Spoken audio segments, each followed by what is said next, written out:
Okay.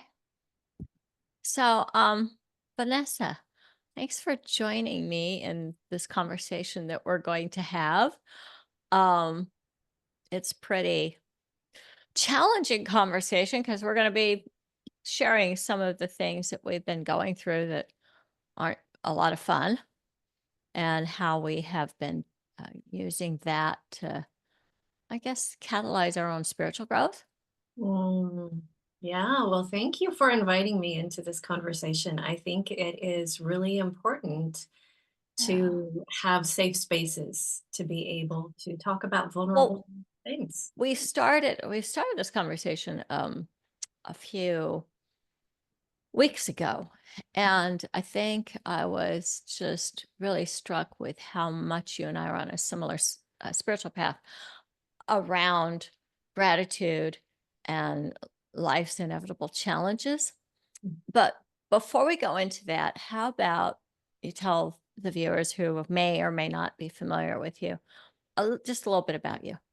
Sure, thanks. I am a traditional naturopath, and I use a variety of different natural modalities with my clients, but mainly I have three main branches of my business. I have the natural health, I have natural beauty. I'm the owner and founder of a natural cosmetics company. And then the Yeah. natural movement.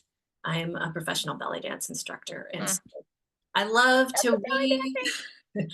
to weave the natural health, the natural beauty, and the natural movement together to help women, especially when they're going through challenging transitions like the menopausal journey, Mm-hmm. to to um, to empower themselves to take ownership of their own health and their own well-being so that they can then bring out their gifts and their talents and do the things that they want to do in the world Yeah. in more It's, beau- it's powerful way. It's beautiful work, and I've actually had you here on the Shame Free Zone before to talk about that. Um, yeah. You know, that might be our point of entry because menopause, what does it Mm, mean? I saw a great Instagram last night where this woman she posts funny videos and oh my god, she was just going on and on about it's men, oh, pause. I think there's some meaning in that. And she was cranky and just kind of like saying, "Get out of my way." mhm, mhm, And I remember what my mom had told me about going through she called it the change, was that she got more opinionated and better able to express her feelings. When I think about my menopause, it took place shortly after my divorce, and it was just so overnight with me. It's just like one day it just all stopped, and I realize it's not that way for a lot of women. There's kind of a lot of stops and starts. But some of what happened for me was more emotional. I did have hot flashes and some night sweats, a little difficulty sleeping at night, but it was minor, and I made a couple adjustments in my diet that really helped a lot. Um, but I remember it was a transition, so for me, it just all went together with the divorce and, living on my own for the first time in about 14 years. Um, Grief, loss. Just before I went into menopause, I miscarried, the only time I'd ever been pregnant that I was aware of, and that was kind of the foreshadowing the end of my marriage. Um, yeah. I think about how there was a lot of introspection, you know, mhm, having to just kind of connect with myself and try to figure out where am I headed now? What am I going to do now? I've mhm, always had a lot of career goals. So those were definitely there and they were very powerful. But as far as like just trying to figure out what kind of a life am I going to have? And guess it was probably about 4 years later after menopause, but really only 6 years after my divorce that I met my current partner. And I remember one of the first questions he asked me was, "Well, tell me about your your life." And I went on and on about my clients, and he goes, "And then what about your social life?" And I was like, "I didn't have one."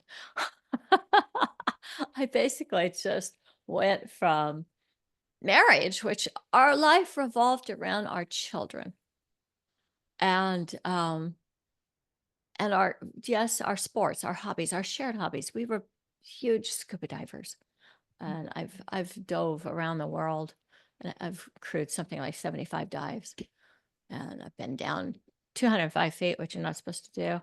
I've dove with sharks. Um, it was exciting, but it was something my husband and I shared. And then after the divorce, I don't know. It's like I just moved to the mountains with a couple of German shepherds and started writing my first book. And it was a much more quiet, introspective life. So I wasn't trotting around the globe. And yeah, I guess I would love to hear how those kind of transitions are for you, making no assumptions about where you are in that whole process. And then also, since this is your area of expertise, like what do you find is maybe the kind of a common theme for most cisgender women around menopause? Well, I think that you, as they say, hit the nail on the head with Yeah. this theme of introspection, and also having major transition in your outer life. Uh, Yeah. there are many similarities in our stories, and I also find those similarities, in clients and in other women that I speak to. And I think that pause in menopause is there for a reason, not necessarily to pause the men, although that Uh-huh. could be in for some of us. But I think it really is a time for us to pause and do some really deep introspection. I know for me, my marriage ended right before I went into menopause as well. Like it was, and I hear that so A often. rite of passage. Is that just like something that's in our DNA or something? We're just Yes, gonna, it's such a common theme. And huh? And my life also, our life revolved around our children. And I structured it that way. I wanted our life to revolve around our children. When my children were growing up, I wanted it to be about them. Like this is the only childhood they're going to have. I Yeah. can't, push it off for later while I'm doing other things. I need to focus on them right now. And so Yeah. we really did make our marriage of almost 20 years Yeah. about raising those children in the best Mm, way and yeah. the most intentional way that we could. And so I had the same thoughts that you did about what is my life going to be about now? Because my divorce occurred as my children were starting to move out on their own.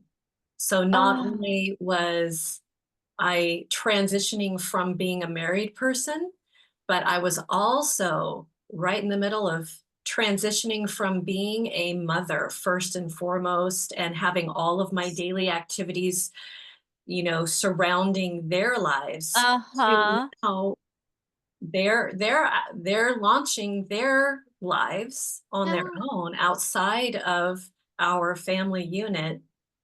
Yeah. What's my next step? What Well, does so the rest of you're my going life through be 3 about? things. You're going through divorce, menopause, and empty nester. Yes, all at the same time. Yeah. And this is Yeah. what I hear from so many women. And also, I was lucky that I had gone through an earlier transition, or, transformation with my health at a very, early in my early 20s, where I Uh-huh. had been chronically ill for years, and that's Uh, when I started my journey in natural living and oh, natural health, and so right. I had 3 decades of really working on my health leading up to this Uh-huh. menopause, and so the additional challenge that I hear from a lot of women in my line of work is that they're going through the relationship challenges, they're going through empty nester, they're going through menopause, and Yeah. they have these health challenges, these really heavy, serious health challenges on top of all of that. Oh, God. Well, yeah, and they're probably coming to because they're having a lot of health challenges. Right. I I didn't have a lot of health challenges, but, I was a little bit depressed. Well, So, look, most I took to eating some comfort food, yeah, which was not great for my hormones, right. um, or my digestion, Mhm. and, it was just my mother was a health nut, so it wasn't super unhealthy. It wasn't like I was doing drive-through or anything, no fast food for this kid. But I wanted my, potato chips and my beef hot dogs because that's what my mother used to buy me as a treat as a kid. Yeah, and, it's just like little ruts like that, and I had quit smoking, but once a year for Christmas, I would light up a little tiny feminine cigar. Um, then I go back to see my acupuncturist by January, and she'd say, "Your lungs are compromised." And I think, "Oh, that was supposed to be a secret." So, yeah, since I do relationship coaching, what a lot of the women that I get are going through divorce or unhappy in a stage of the relationship or the marriage where they're becoming empty nesters and all of a sudden they're realizing they don't really like their husband or don't have much in common with them or the sex hasn't been great for 20 years and now what? Um, Mhm. and even if they decide that they want to stay in the marriage, there's still a lot of, I think, confusion and grief about what is the next thing. Mhm. And, that just to be clear, I wasn't a homemaker. I was actually in my marriage the primary breadwinner. I made twice as much money as my husband did.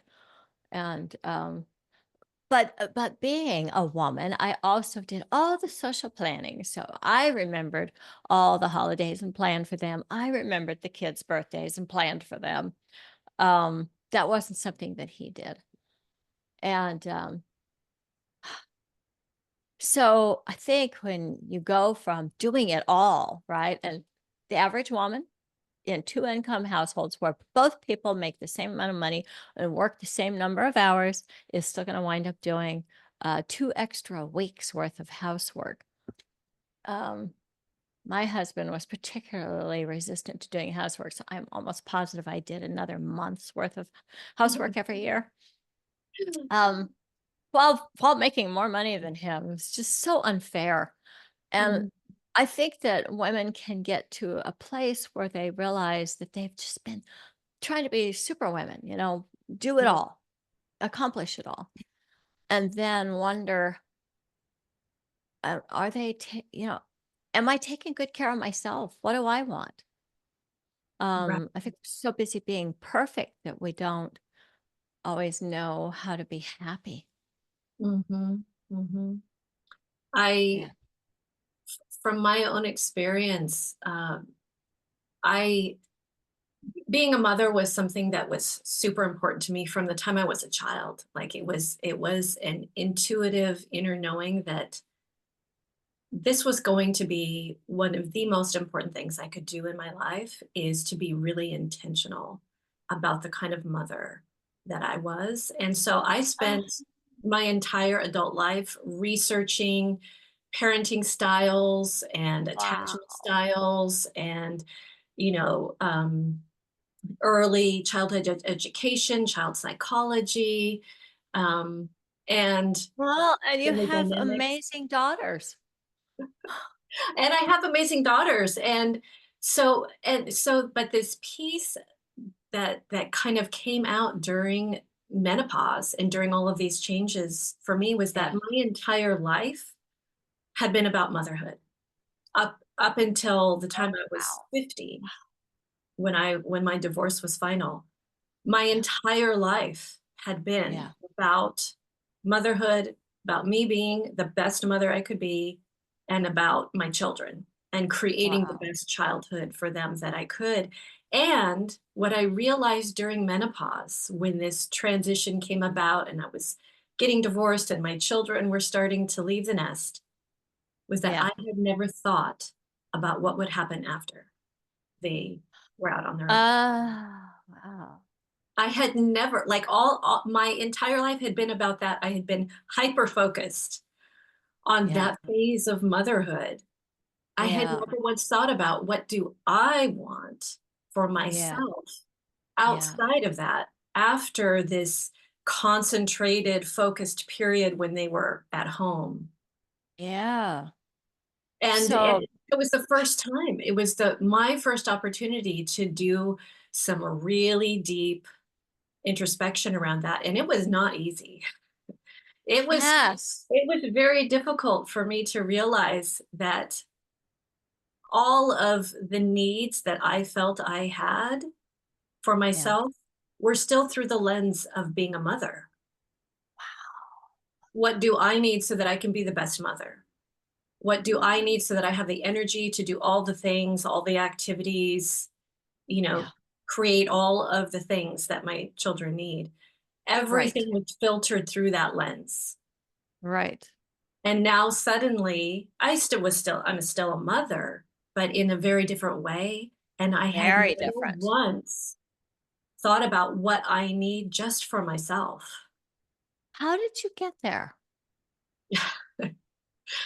Um, I think that it was menopause. I mean, I think that is kind of it's the opportunity that all of us have. I think it's built in. I think it's, I call menopause a spiritual initiation.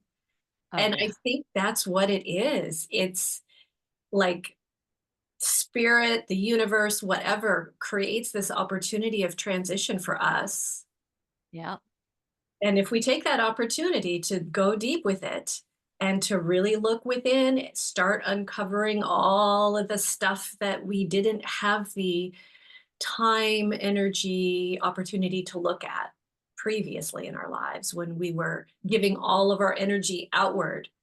Now we have Yes. that opportunity to give that energy to ourselves, and sometimes that's really hard. It's not familiar. Many of us have never done it before, and I realized, like, I've always been really big on self-care, but again, it was through that lens of I have to fill myself Right. up so that I can give to them, and Mhm. so Mhm. now in this transition, it was like, wait a minute, they're out on their own and they still need me, but in a very different way. So I need to start thinking about my self care in terms of what I need for me, what I need for the rest of my life. I have half my life ahead of me still, at least, if Yeah. not Yeah. more. And I know, I heard they're arguing about lifespan for humans now. Some a group of scientists are saying, 100 is as good as it's gonna get, and there's another group of scientists saying, "Nope, there are people alive today that are gonna live to 150." right, I've heard the same thing. Yes. So, I don't know. I don't know. We're just Um, we were still the spring chickens here, we've got yeah. maybe half our lives to live, maybe we still have 2/3 of our lives left to live, and I Well, didn't know that what I brings up wanted. my I there's 2 things I notice that I do a lot better when I'm in a relationship. Mhm. So for those 6 or 8 years that I was alone, I didn't I didn't feel like I was thriving. Felt like I was spinning my wheels. And then I got into my next relationship. And oh my God, have I thrived. And whether, regardless of whether I'm making all the money or my new partner makes a lot more money than I do, but I, I make a decent income myself. It just doesn't seem to matter. It seems like there's something in me that feels more engaged in life. And I sometimes think this has to do with my generation and my childhood training. Because I grew up in a time when women were only identified with their relationship with men. And, I went to see an acupuncturist last week, and I was so annoyed by the intake form because it asked me about my marital status and how many children I had. And I was like, it's 2024. Why are you asking me these questions? What the hell does that have to do with my acupuncture treatment? Um, I've been career oriented my entire life. I knew that I wanted to be an author when I was 8 years old. I knew that. And I'm working on my second book now, and I'm so excited about that. Um, but I also have this what feels like a need to be in relationship. And I don't like that that's the way I am wired. I'm looking for ways that I can shift that because my current partner is 13 years older than me, which is fascinating because my ex-husband was 13 years older than me. And he's not in great health. So the prospects that I am probably going to be single again and have a lot of years ahead of me is something I'm really trying to grok, trying to figure out what is that gonna look like? What do I want it to look like? And I know what I did when I got divorced. I basically just took younger lovers. And that was entertaining, but it wasn't all that fulfilling. So I sometimes wonder, can I, or should I even, um, rebirth myself in a way that doesn't involve being in a romantic sexual relationship with someone? Not saying that I wouldn't have lovers again, but just that feels like maybe an area that I have not fully evolved in. And I feel like it points back to your whole idea about self care through what filter? In your case, it was through the filter of being a mother. And I think in my case, a lot of times it's been through the filter of being in relationship. And then doing self care when it's just me, or even thriving in my career when it's just me. I seem to have this little place inside that says it doesn't, it's meaningless. It doesn't matter. That life only matters if I am in a romantic relationship. And I'm wondering, have you ever felt that way? And also, have you encountered women who maybe have expressed things like that? I know that as a relationship coach, that's kind of a given. People come to me because they feel relationship is a really important part of life. But Mhm. yeah, I mean, what's your That perspective on that? Yeah, that's a really interesting question, and I think I have a similar but also perhaps different perspective on that.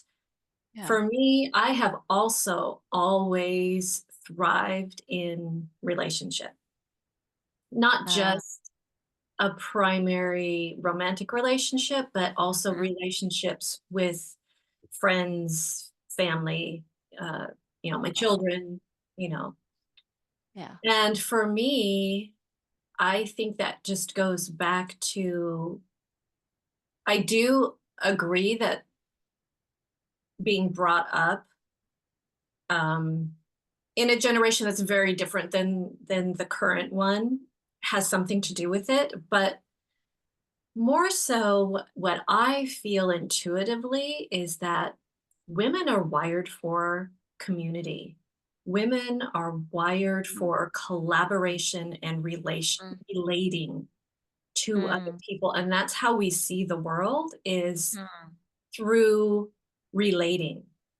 mhm, mhm, And I think that's what makes us such wonderful community leaders and leaders, mm, period, is mhm. because we have that ability to see the world through its connections instead Yeah. of the separations. And so for me, I think that just makes sense that I would feel like I'm thriving when I'm in, especially healthy Uh-huh. relationships that have that sense of fulfillment, that Yeah. reciprocal fulfillment.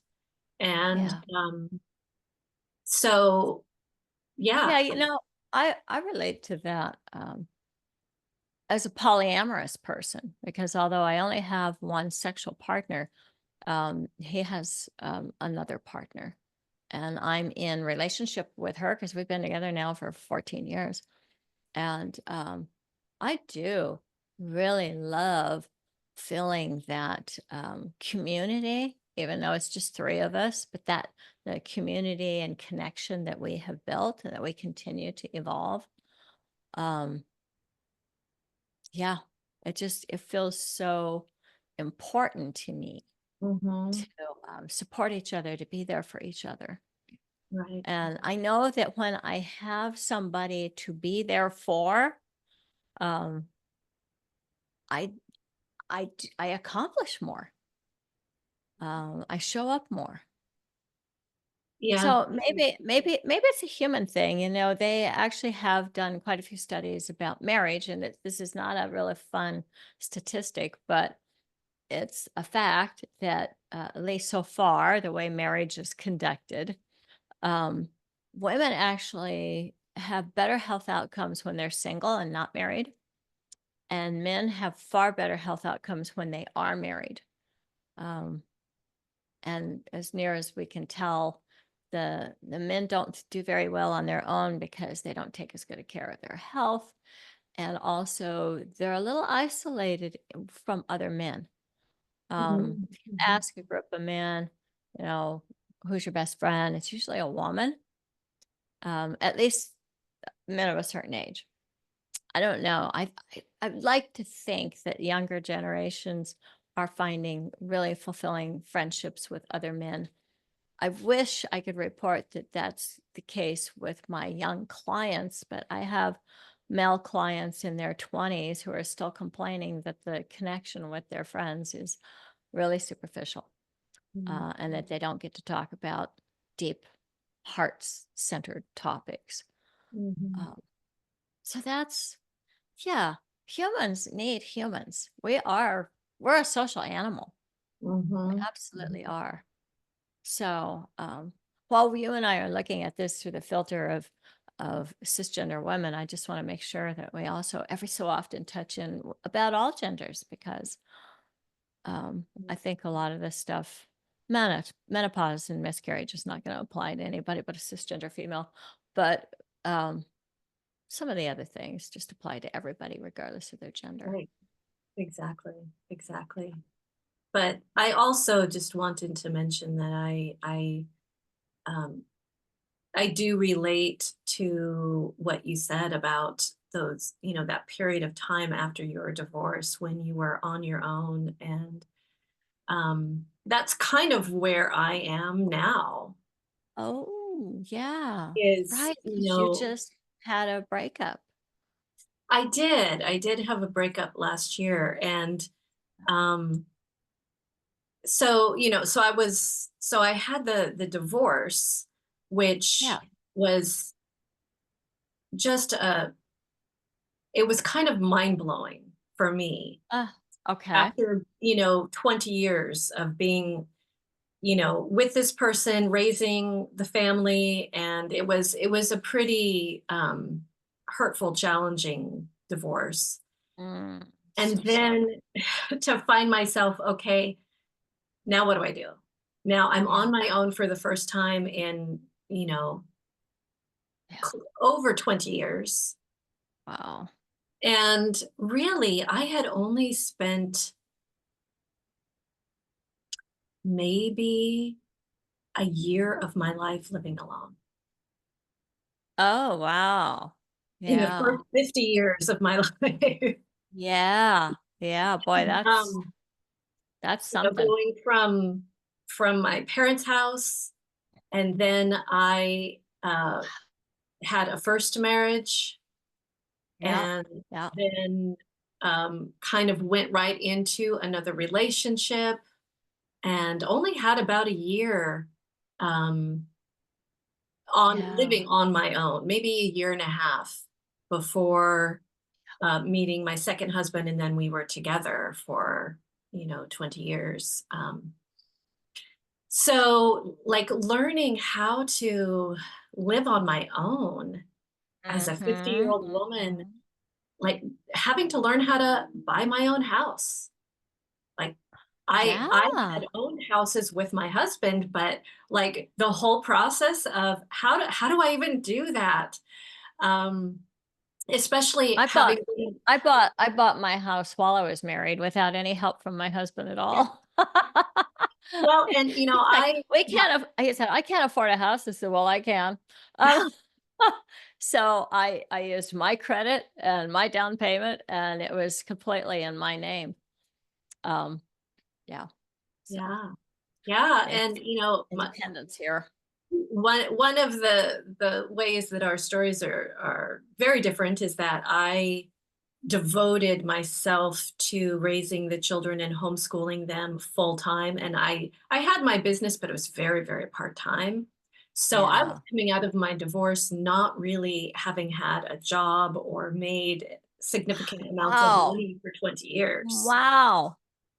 and Oh. going from that trying to figure out, okay, how do I do this? How do I buy a house when Just I can't just one thing show. I wanna say, mad respect for homeschooling your kids. Um, lot from my childhood that was abusive and dysfunctional, but one of the things that I think that my parents did right was homeschool me. Because by the time I got to college, I was running circles around the kids academically. So, Right, right. Well, yes, and yeah. my children have told me many times, like, the I can't I have a hard time having conversations with my peers because they just can't understand what I'm talking about. Like, they don't have the Yeah, worldview, and one of the yeah, things that yeah, my husband and I did was we moved our family to different countries so that they could have a broader worldview, right. and I can see the difference. It has made a huge difference Yeah. for them. But What but countries did yeah, you go to? we lived in Japan when they were very little, How exciting. in Iwakuni, Japan. It's about an hour outside of Hiroshima, and Wow. I didn't expect to love it as much. But the girls were very small. In fact, my youngest was only 6 months old when we moved there. Wow. And the Japanese culture just loves family life and children. And I will tell Oh, you that I didn't know until we moved to Japan just uh-huh. how just the amount of underlying fear that there is in this country, and Uh-huh. anxiety and worry around keeping your children safe. Because Uh, when we landed, when the plane landed in Japan, yeah. that was gone. Wow. I just felt this need for, like, constantly being on alert. Yes. I didn't need it anymore because in that particular community at that particular time, you know, parents Yeah. would send their 3-year-olds on the train to visit their grandparents by themselves, Wow. knowing that they would be safe, and they Yeah. were. Yeah. Yeah. It was just such a different energy Well, around. We I all take love care of each other's children. We all want to make sure they're safe. It was so that's lovely to feel that and have that's it amazing. there. I love our country. I love America, but this is a violent nation. Yeah. just is, and in some of my world travels, I have felt safe to walk the city streets at 2 o'clock at night when I wouldn't here. Mhm. I have felt, safe to, just, like, not triggered when, oh, you hear an explosion, and it's fireworks, um, Right, and not a mass shooting. Um, right, right, so right. yeah, and then I also have been to some countries that are far more violent than this one, where a woman can't travel alone. Um, so there's different Right. nations, but it's just really, what's wonderful about finding alternative scripts in other countries, I think, is it lets you know it's absolutely possible for the human family to achieve that. Mhm. Mhm. Well, Um, I totally agree, and, Japan was just such a mm, lovely place to live, especially when our children were so small, and then when they right. were preteens, we moved to India, to very southern tip of India in a town in top of a mountain range called Kodaikanal, and it was Oh, such a different experience in some ways, and similar in other ways, uh-huh. but it was just hard to live there. It's a Oh, developing country, yeah. poverty everywhere. It was just Yeah. heartbreaking to Mm, see that every day all over the place, but it was and I could really see how that kind of experience allowed my children to develop their compassion and empathy in a oh, very real way. yeah. I remember my middle daughter asking me why the man with one leg on crutches is why we see him every day asking for money Yeah, when we walk down to do our grocery shopping and explaining, just having to explain the situation. And she's like, well, why is it that this man, who obviously has some physical, limitations, right. and his clothes are tattered, um, and he really looks like he's living in poverty Yeah.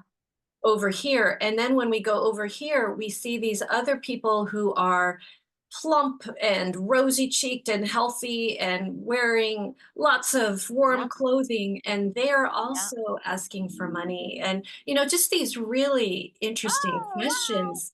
And they're wow. noticing, they're noticing these things. Yeah. And, Yeah, we had these talks about, okay, we have a certain number of rupees that we can choose to give away each day when right, we walk. right, 'Cause there's right. going to be people asking for money Uh-huh, every single uh-huh. day. Yeah, And that's what I've heard. and we can think about that, and we can make intentional choices about who we're going to give that money to, Yeah, and um who we want to try to support and how we can support them. And so those were difficult conversations to have, and you know it was really interesting to see their reactions and their yeah. process around trying to grapple with these really basic but important issues in our world. Yeah, you were talking about having, compassion for other less fortunate people, and recently, I broke a bone in my body. I've never done that before, um, so I've met a lot of people since then who are just friends, talked to friends that I had no idea that they had broken bones and had a long recovery around it. And I've been like thinking, well, where have I been this whole time? This is the first time I've broken a bone. I broke my kneecap. Had that little voice in the morning that said, you shouldn't use those shoes. The tread's worn on them. And I was like, oh, I can wear them one more time. Yeah, big mistake. Always listen to that inner guidance. Always, always, yes. So it's been a long journey. Um, I broke my kneecap on July 6th. I'm gonna have to take a drink of water here. Excuse me. I have also never broken a bone, so I can Okay, well, let's not jinx you. I can relate to you there, but, yes. Well, so my partner, I said, indicated his health is not well, and one of the things that's happening is he's losing the use of his legs. And so I had an opportunity wearing a brace on my leg where I have to hold it straight, and then I had to use crutches. I had to use a rollator for a short time after the surgery. I was in a wheelchair. I'd never experienced any of this stuff, and it changed my whole perspective on so many levels. One was empathy for his condition, um, and feeling like, wow, oh, oh, I get it now. I get why it's important that there's things not in the middle of the floor, uh, because you can't lift your legs very well. And I get why the placement of the furniture is really important because you can brace yourself on it. Mm. Uh, it's even something called furniture surfing. Didn't know about that till I needed to do it. And the other thing was that I started noticing other people who they were just not. I just didn't notice. Oh, yeah, okay, there's somebody in a wheelchair, but I don't have any curiosity about it. There's a stranger to me, but now all of a sudden we're like, oh, I look what kind of wheelchair they have. I wonder how they hurt themselves. Um, Mhm, mhm. or is there something else going on besides an injury? I just like I'm thinking about it more. I wonder where they're going to park. I do they have access to this building? Just the kind of questions that were not in my mind before. And then there was another layer to this, which was I needed help. So particularly right after the surgery, I needed help just even getting to and from the bathroom. I needed help, with taking my medication on time, and so many ice packs. It's just like I can't get up and do any of this stuff, and I can't get up and fix my food. I can't go shopping. I don't know how to. I can't drive a car. It's just no way to function without help. And I've been independent my entire life, adult life. Obviously, my parents took care of me as a kid, but when I left my parents' home, I took care of me. And if I was uh, not just taking care of me, I was taking care of my husband and my kids. So I had to get humble. I had to let go of some of my perfectionism, like, oh, you're not doing it right. And, you know, they did it good enough. Um, it was not easy for me, for somebody like me. It was not easy. Didn't know how to ask for help. I didn't know how to receive it. I didn't know how to feel good about it. Um, there was a part of me that was like, I want to hurry up and get well so this thing of being helped could stop. And but I started to feel like, wow, this is actually a really important part of being human, to Mhm. be able to ask for and accept help. And I'm really fortunate. It is a momentary, temporary condition. I'm still wearing a leg brace, but I can walk, I can shop, I can cook, I can drive, I can take care of my partner, whose cares are a little more advanced than, yeah. And I wonder if, like, have you ever experienced that momentary helplessness or a sense of, or just do you have any familiarity with not being able to ask for help? Because I think, again, going back to women in particular, I think when we're kind of programmed to do it all and take care of everybody else, and self care becomes something that a lot of us have become intent on. Like, I want to actually have self care. But going further, like asking for help, accepting help, um, I think it could be challenging for I people think who that's aren't it. wired like me. Yeah, I think that's a sticking place for a lot of people, and it's interesting we've had this conversation a couple of times, and the more Yeah. I think about it, the more I realize that I think that this again is tied to the lens through which I have looked at it, because I have never had a problem accepting help. Oh, And I've had very little problem asking for help, but that's because it's always been around, I need this so that I can take care of them. right. So if I need to Right. ask for help so that I can take care of them in Yes. the best way I can, then I have no Right. problem with it. But recently, as we talked about a couple of weeks ago, I had a health issue, which I have been fortunate, since I was able to heal myself of that chronic illness. I have Yeah. been incredibly healthy throughout my adult life. Yeah. And um, And even though I had 3 natural births, and 2 of those were of 10-plus-pound babies, um, I have had never in my life experienced like chronic pain. Oh, I've experienced pain. I've sure. birthed 3 babies, and I've had Yeah. situations where I've experienced pain. But last year, when I was going through um, not only the breakup of the man I had been seeing for a couple of years, Yeah. but also 2 of my children had come home for a period of time and then were moving out again, but this time for in a way that felt more final. Right. So that was happening at the same time, and Uh, I and it was challenging. It was hard for me. It was harder than I thought. When my first child left the nest, um, it was a transition. It was mm, challenging, but I'm like, okay, this is what they're supposed to do. This is mm. great. Um, and then when my second child left, and she kind of left and came back and left and came back, and so it didn't feel really, final. And the same with my third. But this time, my second and third were like moving out. My middle child was going to New York City to become a dancer.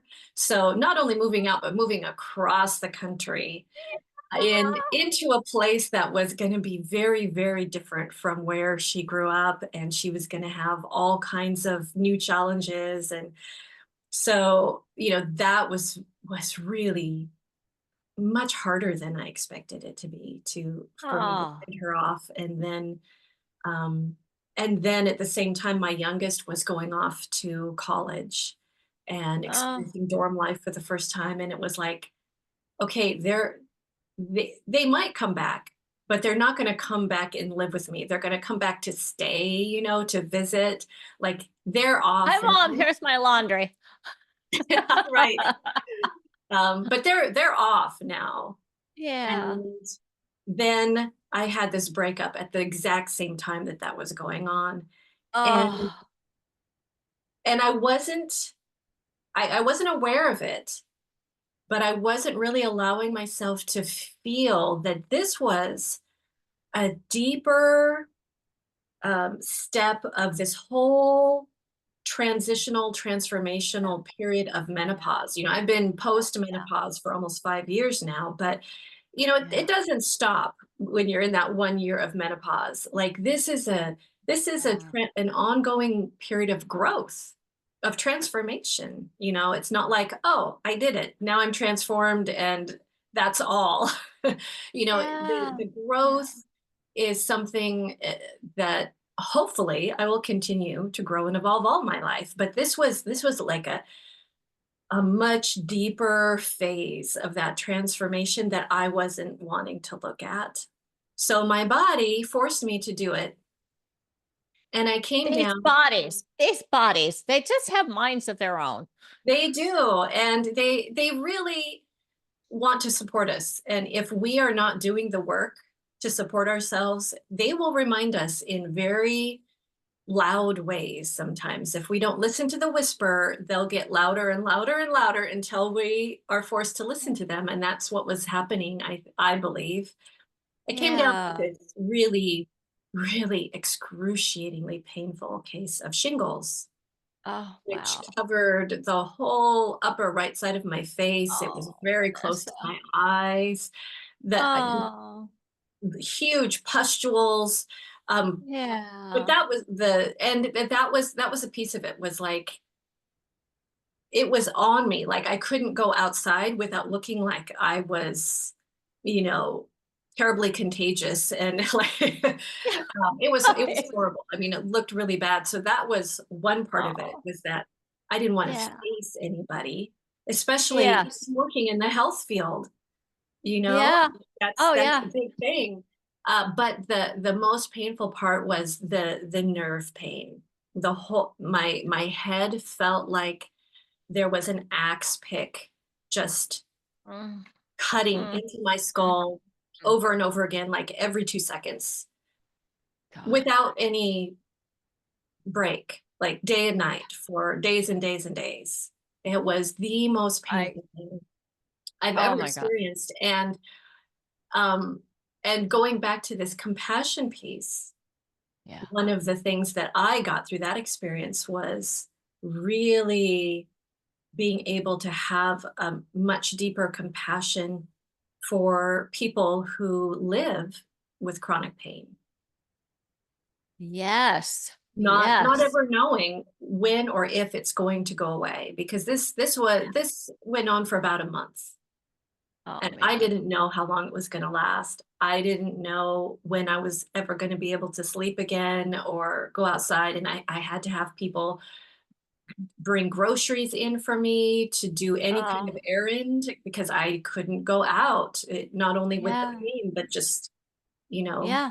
um, Well, the pain and also I think trying to is it contagious for a period of time? it's not contagious unless, the fluid from an open pustule is transferred. You know, if Transfer somebody were so to, touching. kiss my As long as nobody pustule, touches you. then yes. Yeah, yeah, yeah, Um, yeah.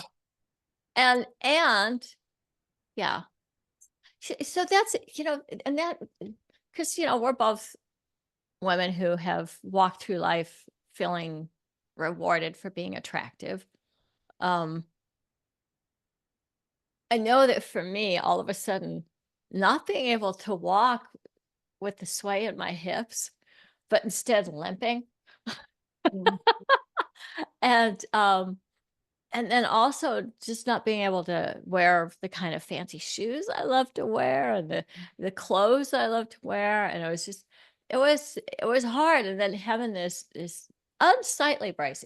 It's the ugliest brace I've ever seen, and I think they're all ugly, but anyway, whatever. My friends have all been threatening that, "Should we put some bling on your brace?" Because everything else about me is so shiny, and then there's this thing on me.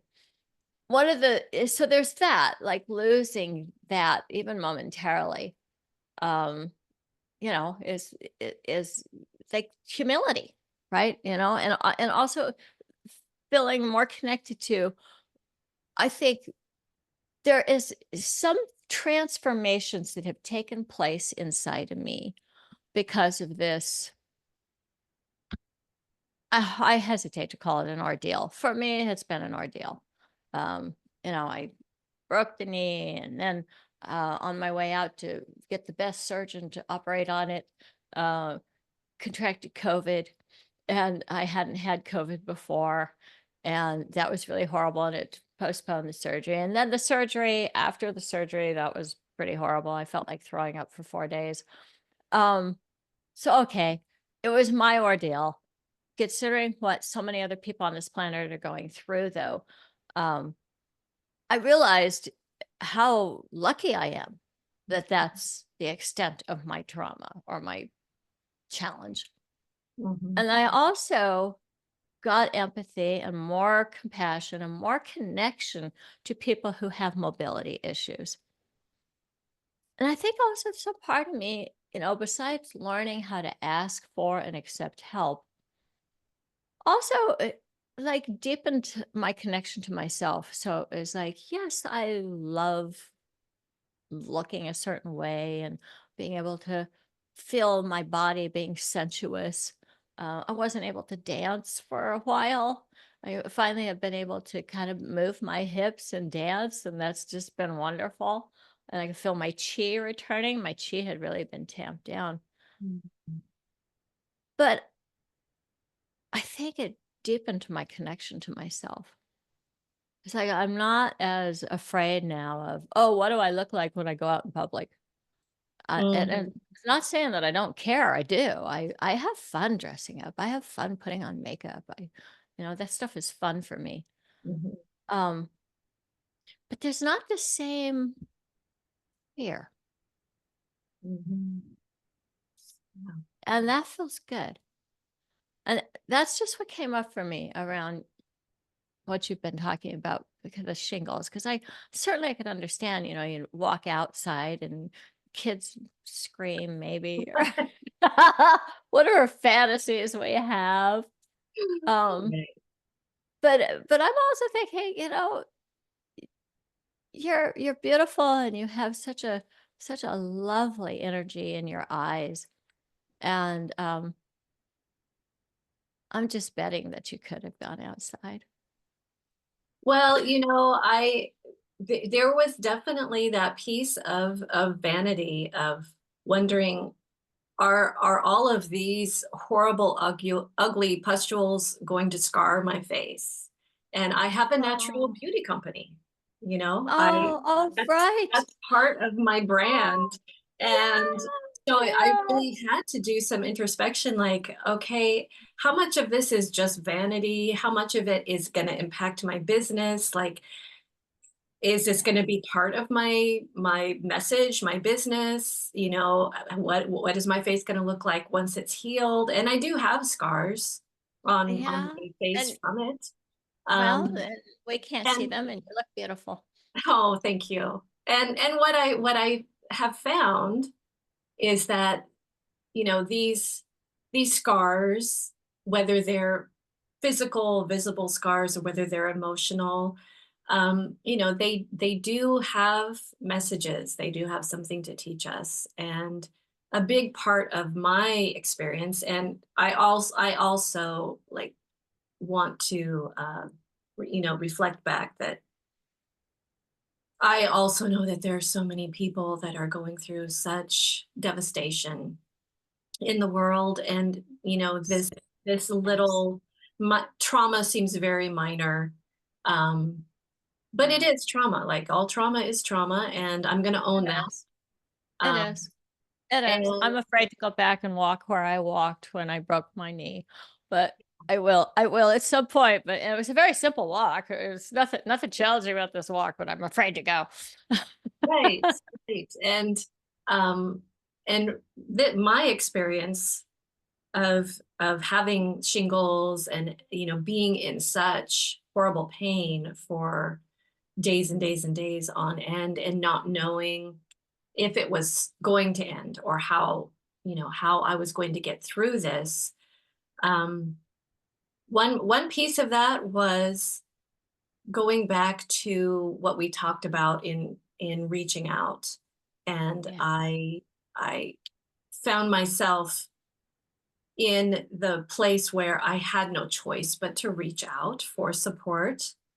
And that's one of the ways that I got through it. And in reaching out to a former mentor of mine when I was studying homeopathy, um, this mentor really just supported me day in and day out through this ordeal. And one of the things she kept saying was, you need to go deeper.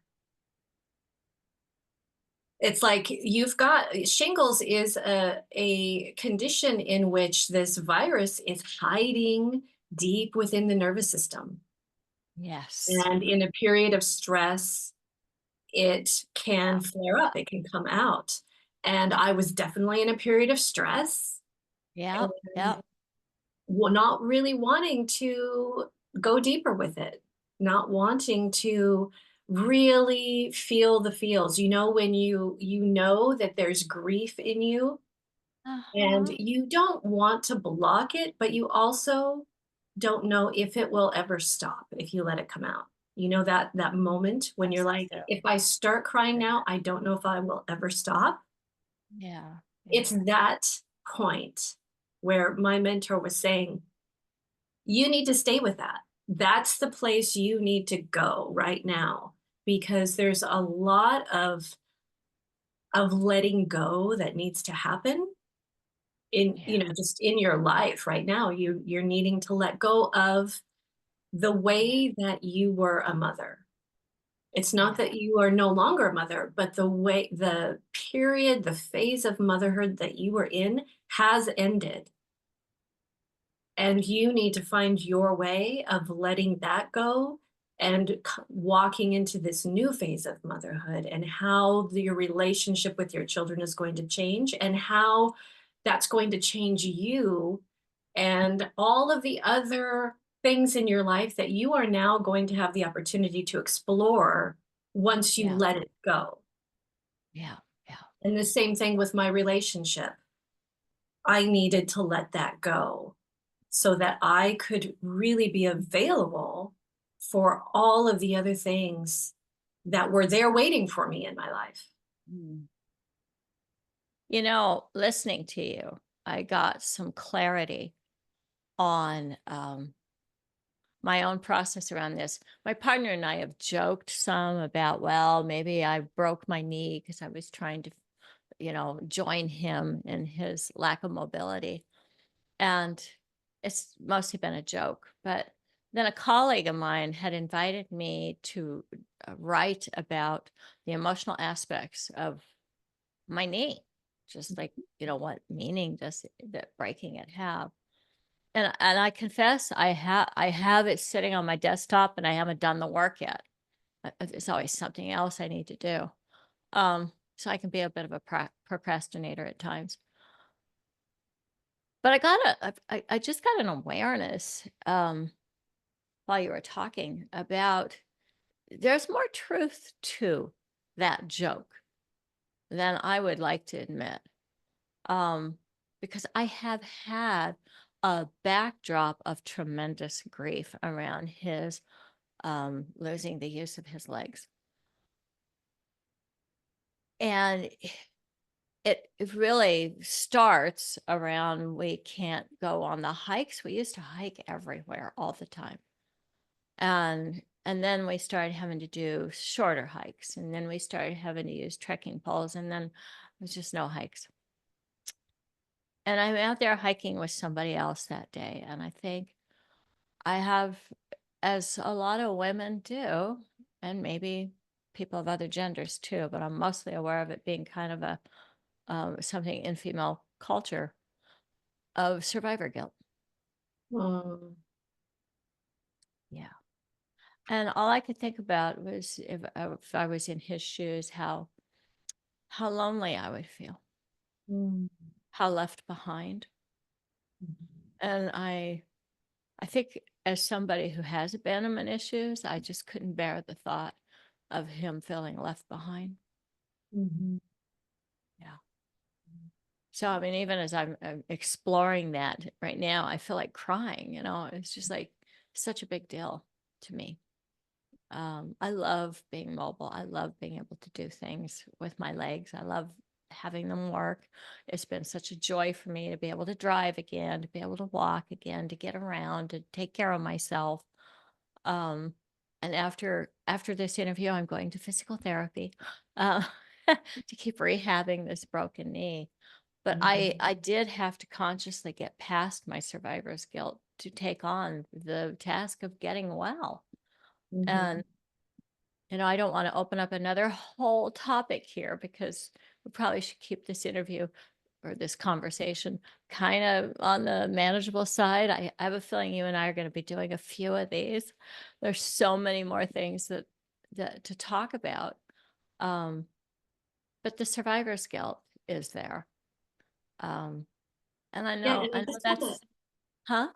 I just want to mention briefly how a lot of times when we have something like this happen to us out of the blue, we think it's out of the blue and we don't make those connections. But so many of our physical conditions are literal. They're pretty literal. When we can see, you had an incident that caused immobility in your leg Yeah. at the same time that you're dealing with the immobility of your partner. And it's a Yeah. direct connection, and our minds don't want to see that. But I think that's where a lot of the healing comes from, is making those connections and realizing, I oh, yeah. it's just right out there. It's in your face. You can't ignore it Yeah, yeah, yeah. anymore.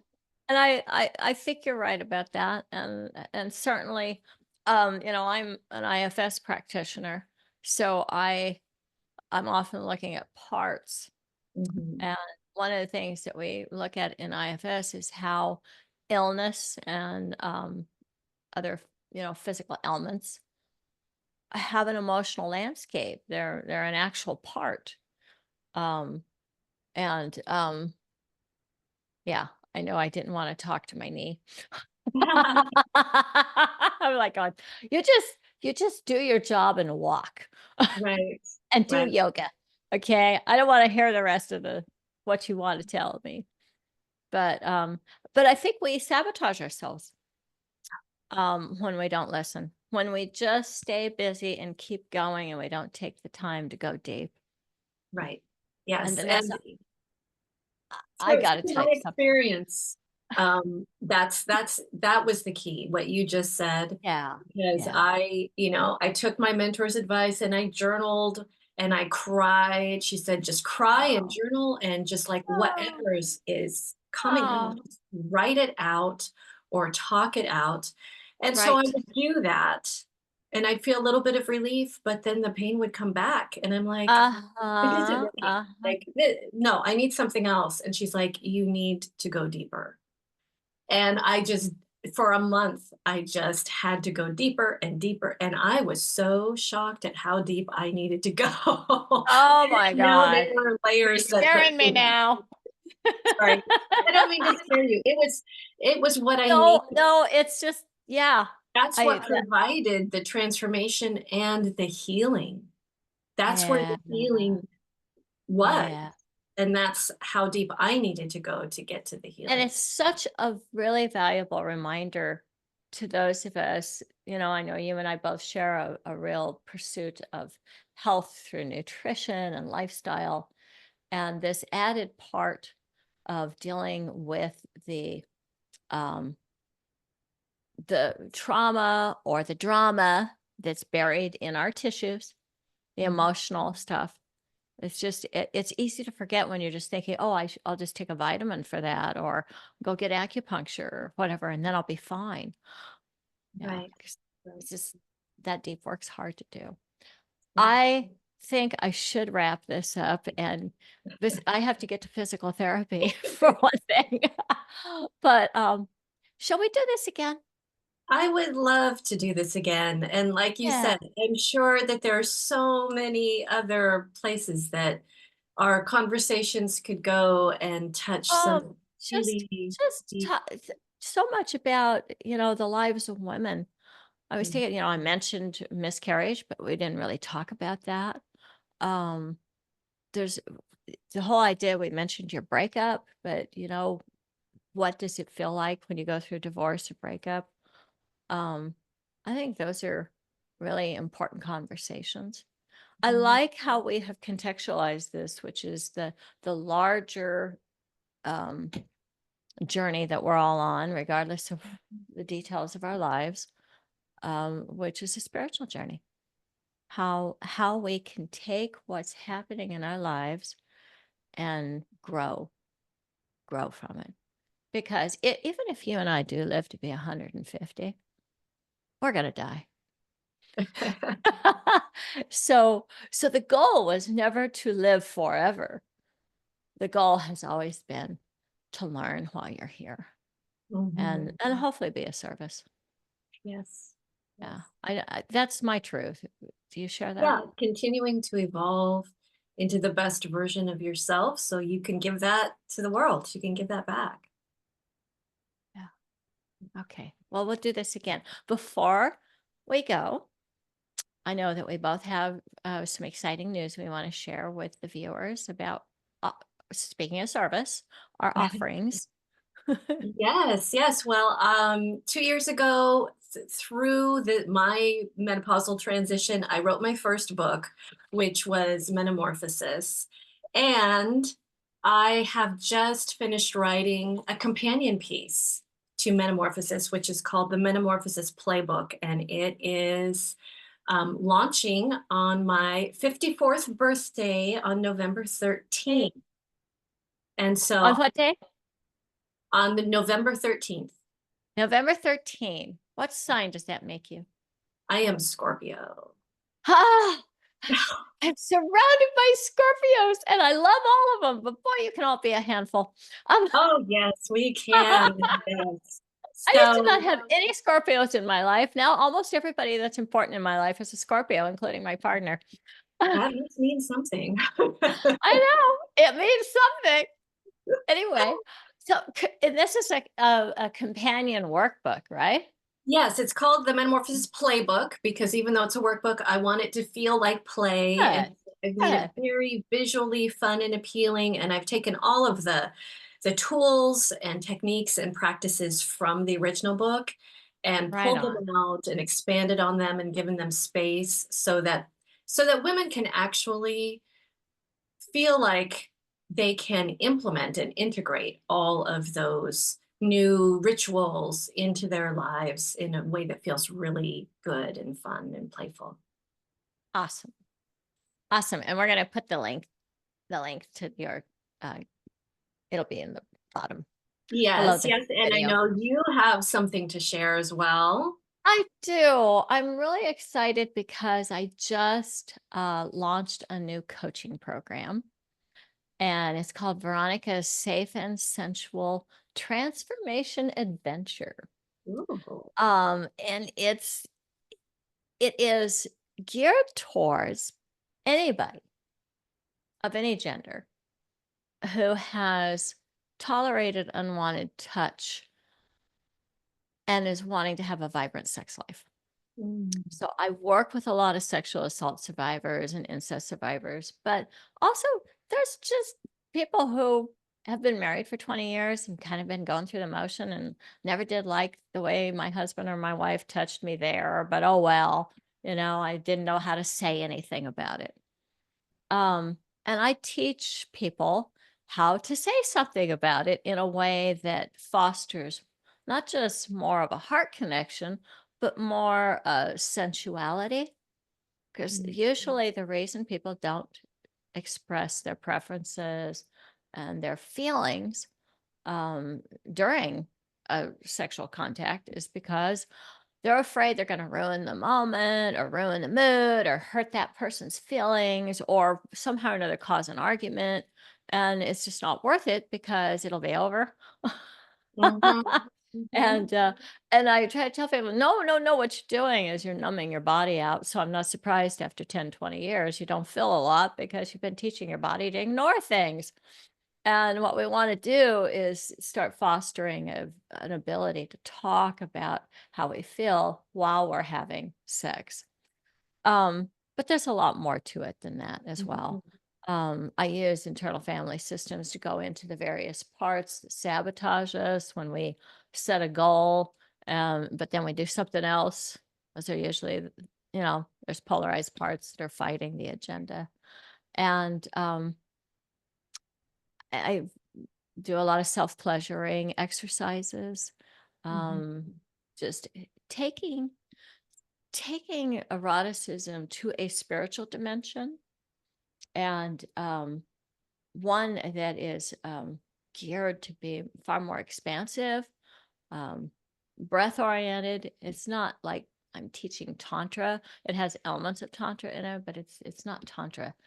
It's just sacred sexuality.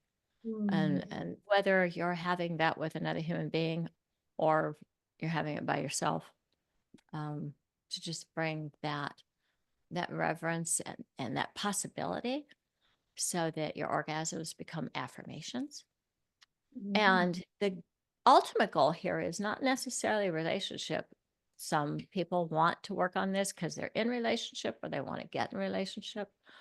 But if the ultimate goal is relationship, would be relationship with self and relationship with your higher power.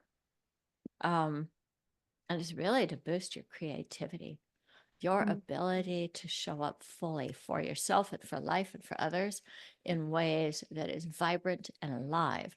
And it's my belief that when we are sexually um, constipated, that impacts our creativity and mm. our ability to connect in a really vibrant, joyful way. So, yeah, Yeah, that's that's really I powerful work. that link's gonna be available below too. I'm talking as if Awesome. it's in the future, but right now, but if people are seeing this, it's down below. Right, right, yes.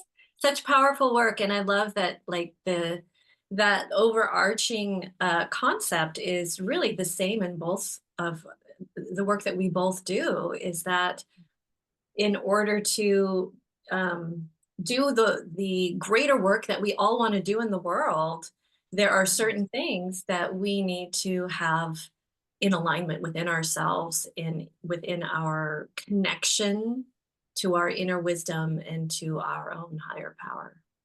absolutely. And it's all part of the journey. It's all part of the Mhm. journey. There's always gonna be setbacks. There's always gonna be challenges. They just keep changing. Um, and what I'm noticing is that how I interact with those challenges and setbacks is where the evolution takes place. So Mm, instead of looking at how I want to get my life perfect or how I want to be perfect, I'm looking at how I'm being deepened. mm, And mhm. I see so much of that in you, Vanessa. So much Oh, deepening. And thank you I so think it much. was very courageous for you to share today. I love that. It's Just, mad respect. Oh, well, that is very much reciprocated, and I love that that's your work, is to give people a safe space Yeah. to be vulnerable and to share Yeah. The others. shame-free zone. So thank you. Thank you. And we'll do this again. Okay, we Yes, can. Yeah. I'm looking Okay. forward to it. Till then.